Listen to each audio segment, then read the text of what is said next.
मधुबन के बाबा, मधुबन के बाबा मुरली वाले, आपका क्या कहना, आपका क्या कहना।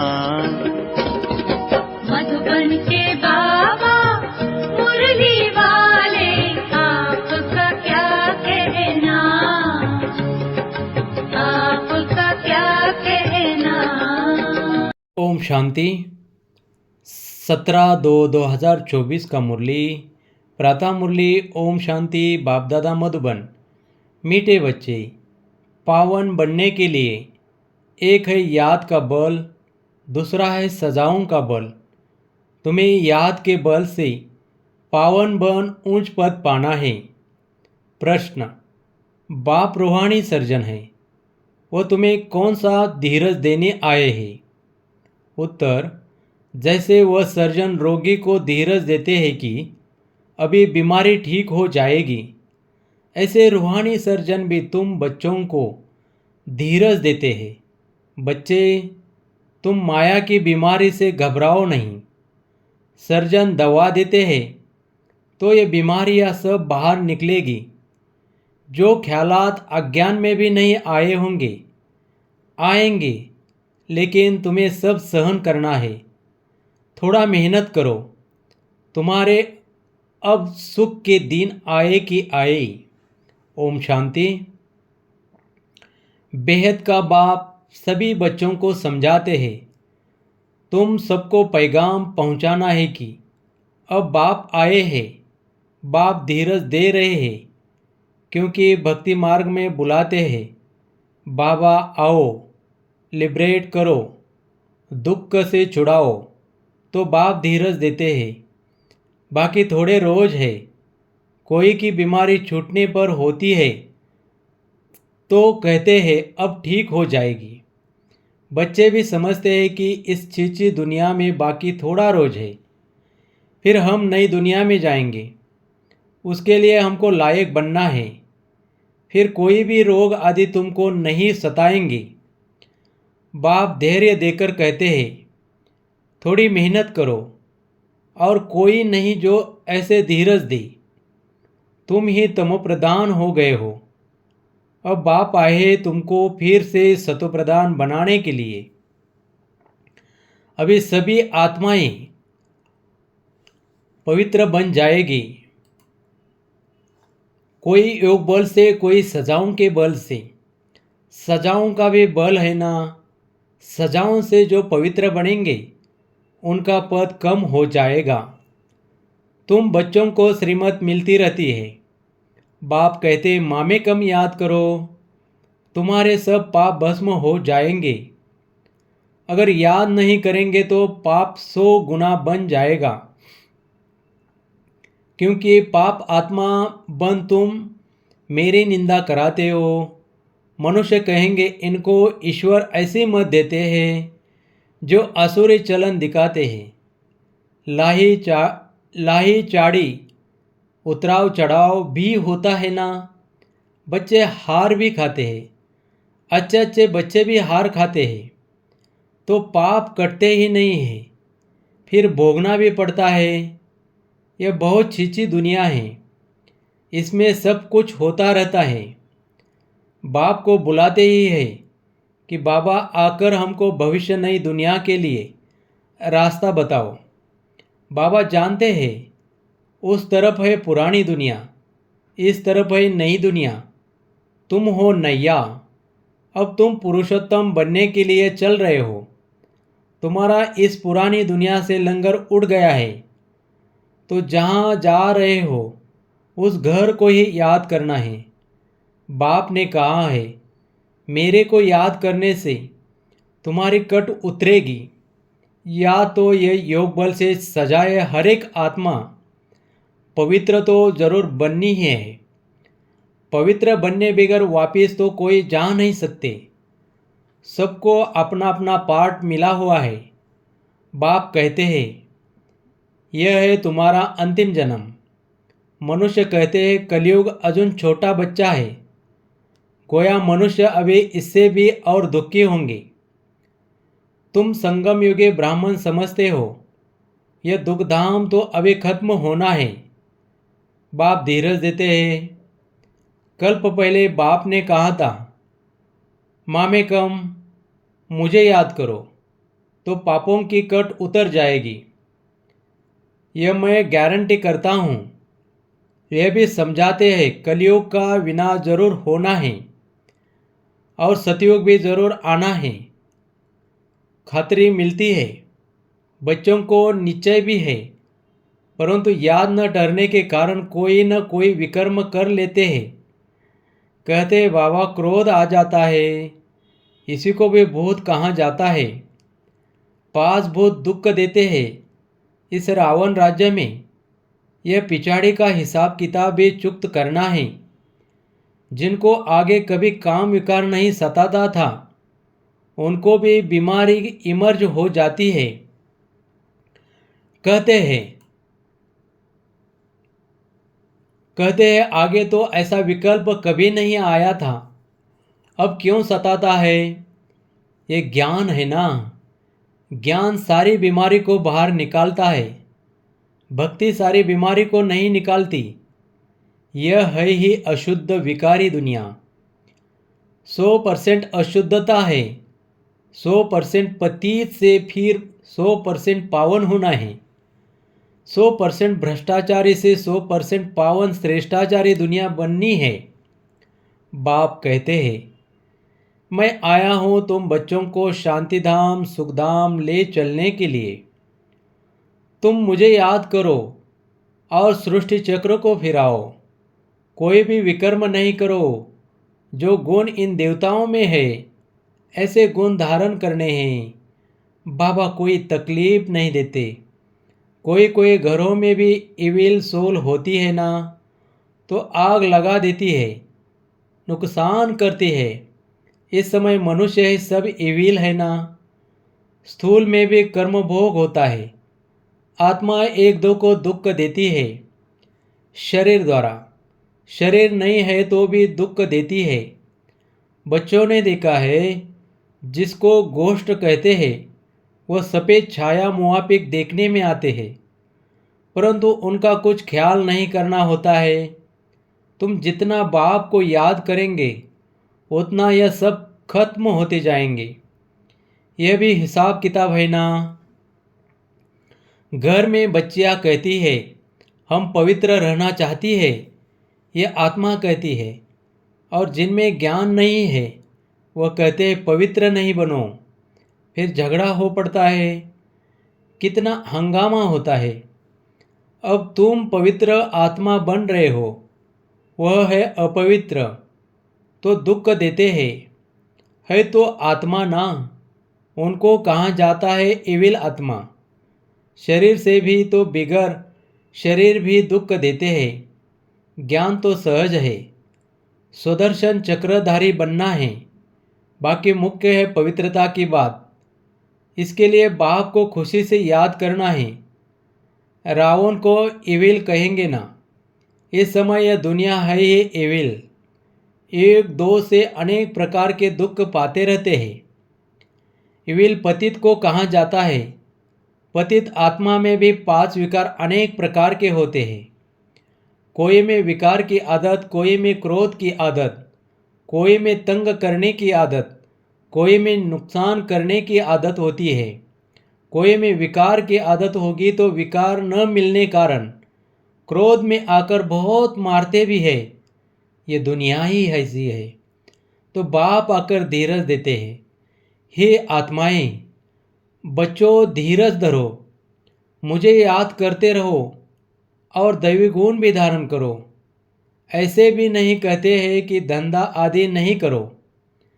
जैसे मिलिट्री वालों को लड़ाई में जाना पड़ता है, तो उनको भी कहाँ जाता है, शिव बाबा की याद में रहो। गीता के अक्षरों को उठाए, वह समझते हैं हम युद्ध के मैदान में मरेंगे तो स्वर्ग में जाएंगे, इसलिए खुशी से लड़ाई में जाते हैं, परंतु वह तो बात ही नहीं। अब बाबा कहते हैं तुम स्वर्ग में जा सकते हो, सिर्फ शिव बाबा को याद करो। या तो एक शिव बाबा को ही करना है तो स्वर्ग में जरूर जाएंगे। जो भी आते हैं भला फिर जाकर पतित बनते हैं तो भी स्वर्ग में जरूर आएंगे।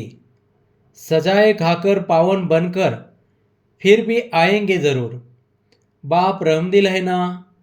बाप समझाते हैं कोई विकर्म न करो तो विकर्माजीत बनेंगे। ये लक्ष्मी नारायण विकर्माजीत है ना। फिर रावण राज्य में विकर्मी बन जाते हैं। विकर्म संवत शुरू होता है ना। मनुष्यों को तो कुछ भी पता नहीं है। तुम बच्चे अभी जानते हो ये लक्ष्मी नारायण विकर्माजीत बने हैं। कहेंगे विकर्माजीत नंबर 1। फिर 2500 वर्ष के बाद विकर्म संवत शुरू होता है। मोहजित राजा की कहानी है ना। बाप कहते हैं नष्ट मोहा बनो, मामे कम याद करो तो पाप कटेंगे। जो 2500 वर्ष में पाप हुए हैं वह 50-60 वर्ष में तुम स्वयं को सतोप्रधान बना सकते हो। अगर योग बल नहीं होगा तो फिर नंबर पीछे हो जाएंगे। माला तो बहुत बड़ी है। भारत की माला तो खास है जिस पर ये सारा खेल बना हुआ है। इसमें मुख्य है याद की यात्रा और कोई तकलीफ नहीं है। भक्ति में तो अनेकों से बुद्धि योग लगाते हैं। यह सब है रचना। उनकी याद से किसी का भी कल्याण नहीं होगा। बाप कहते हैं किसी को भी याद नहीं करो। जैसे भक्ति मार्ग में पहले सिर्फ तुम भक्ति करते थे और फिर पिछाड़ी में भी मुझे याद करो। बाप कितना क्लियर समझाते हैं। आगे थोड़े ही जानते थे, अभी तुमको ज्ञान मिला है। बाप कहते हैं और संग तोड़ एक संग जोड़ो तो योग अग्नि से तुम्हारे पांव भस्म हो जाएंगे। पाप तो बहुत करते आए हो, काम कटारी चलाते हो, एक दो को आदि मध्य अंत दुख देते आए हो। मूल बात है काम कटारी की। यह भी ड्रामा है ना। ऐसे भी नहीं कहेंगे ऐसा ड्रामा क्यों बना। यह तो अनादि खेल है, इसमें मेरा भी पार्ट है। ड्रामा कब बना कब पूरा होगा यह भी नहीं कह सकते। यह तो आत्मा में पार्ट भरा हुआ है। आत्मा की जो प्लेट है वह कब घिसती नहीं है। आत्मा अविनाशी है, उसमें पार्ट भी अविनाशी है। ड्रामा भी अविनाशी कहाँ जाता है। बाप जो पुनर्जन्म में नहीं आते हैं वो ही आकर सब राज समझाते हैं। सृष्टि के आदि मध्य अंत का राज कोई भी नहीं समझा सकते। न बाप का ऑक्यूपेशन न आत्मा का, कुछ भी जानते नहीं। यह सृष्टि का चक्र फिरता ही रहता है। अब पुरुषोत्तम संगम युग है जब सब मनुष्य मात्र उत्तम पुरुष बन जाते हैं। शांति धाम में सब आत्माएं पवित्र उत्तम बन जाती है। शांति धाम पावन है ना। नई दुनिया भी पवित्र है, वहाँ शांति तो है ही। फिर शरीर मिलने से पाठ बजाते हैं। यह हम जानते हैं। हरे को पाठ मिला हुआ है, वह हमारा घर है। शांति में रहते हैं, यहाँ तो पाठ बजाना है। अब बाप कहते हैं भक्ति मार्ग में तुमने मेरी अव्यभिचारी पूजा की, दुखी नहीं थे। अभी अव्यभिचारी भक्ति में आने से तुम दुखी बन पड़े हो। अब बाप कहते हैं दैवी गुण धारण करो, फिर भी असुरी गुण क्यों। बाप को बुलाया कि हमको आकर पावन बनाओ, फिर पतित क्यों बनते हो। उसमें भी खास काम को जरूर जीतना है तो तुम जगतजीत बनेंगे। मनुष्य तो भगवान के लिए कह देते हैं अपय पूज्य अपय पुजारी। गोया उनको नीचे ले आते हैं। ऐसे पाप करते करते महाविकारी दुनिया बन जाती है। गरुड़ पुराण में भी रौरव नरक कहते हैं जहाँ बिच्छू टिंडन सब काटते रहते हैं। शास्त्रों में क्या क्या बैठ दिखाया है ये भी बाप ने समझाया है। यह शास्त्र आदि सब भक्ति मार्ग के हैं। इनसे कोई भी मेरे साथ नहीं मिलते हैं और ये तमोप्रधान बन पड़े हैं, इसलिए मुझे बुलाते हैं कि आकर पावन बनाओ तो पति ठहरे ना। मनुष्य तो कुछ भी समझते नहीं है। जो निश्चय बुद्धि है वह तो विजयी हो जाते हैं। रावण पर विजय पाकर राम राज्य में आ जाते हैं। बाप कहते हैं काम पर जीत पाओ, इस पर ही हंगामा होता है। गाते हैं अमृत छोड़ विष क्यों खाते हो। अमृत नाम सुनकर समझते हैं गौमुख से अमृत निकलता है। अरे गंगा जल को थोड़े अमृत कहा जाता है। यह तो ज्ञान अमृत की बात है। स्त्री पति के चरण धोकर पीती है, उनको भी अमृत समझते हैं। अगर अमृत है तो फिर हीरे समान बने ना। ये तो बाप ज्ञान देते हैं जिससे तुम हीरे जैसा बनते हो। पानी का नाम कितना बाला कर दिया है। तुम ज्ञान अमृत पिलाते, वो पानी पिलाते हैं। तुम ब्राह्मणों का किसी को भी पता नहीं है। वो कौरव पांडव कहते हैं, परंतु पांडवों को ब्राह्मण थोड़ी ही समझते हैं। गीता में ऐसे अक्षर है नहीं जो पांडवों को ब्राह्मण समझे। बाप बैठ सब शास्त्रों का सार समझाते हैं। बच्चों को कहते हैं शास्त्रों में जो कुछ पढ़ा है और जो कुछ मैं सुनाता हूँ उसको जज करो। तुम जानते हो आगे हम जो सुनते थे वह रॉन्ग था, अब राइट सुनते हैं। बाप ने समझाया है तुम सब सीताएं अथवा भक्तियाँ हो। भक्ति का फल देने वाला है राम भगवान। कहते मैं आता हूँ फल देने। तुम जानते हो हम स्वर्ग में अपार सुख भोगते हैं। उस समय बाकी सब शांति धाम में रहते हैं। शांति तो मिलती है ना। वहाँ विश्व में सुख शांति पवित्रता सब कुछ है।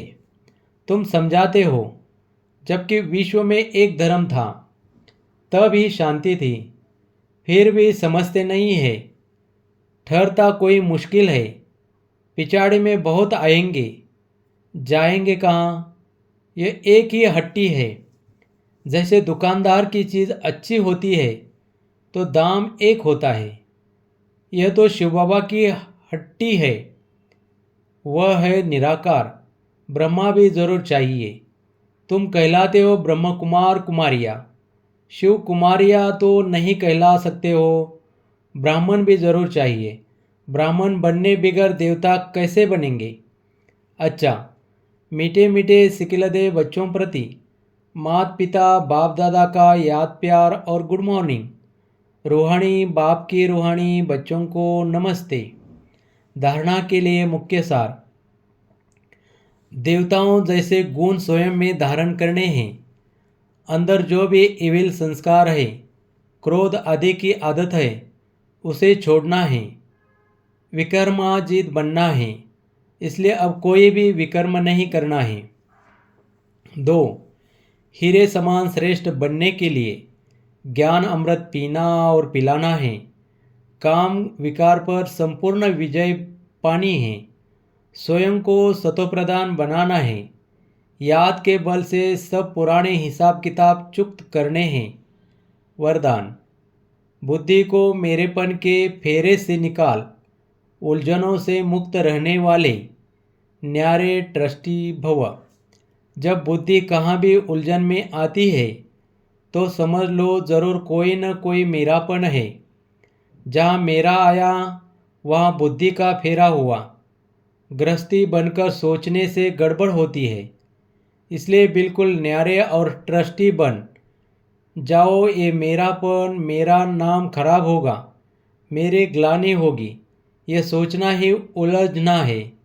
फिर जितना उलझने की कोशिश करेंगे उतना उलझते जाएंगे। इसलिए ट्रस्टी बन इन उलझनों से मुक्त हो जाओ। भगवान के बच्चे कभी उलझनों में नहीं आ सकते। स्लोगन। बड़े बाप के बच्चे हो, इसलिए न तो छोटी दिल करो और न छोटी बातों में घबराओ। ओम शांति। ओम शांति।